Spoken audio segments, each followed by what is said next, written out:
గుమ్మ నేను ఆగకపోతున్నవో అలసుగా చూస్తున్నవో నీ సొమ్మేమన్నడిగిన్నా సోకుల పడుతున్నవో సొమ్మ సిల్లిపోతావో నీ ఎంట తిరుగుతున్ననని అలసైపోతున్ననా నువ్వే కావాలనొస్తే నన్నే కాదంటవా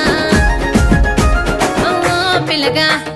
ఓ పిల్లగా యహో పిల్లగా ఎంకటేశు చూడకపోతుంటవో కానకపోతుంటవో నా పిల్లగా ఎంకటేశు చూడకపోతుంటవో కానకపోతుంటవో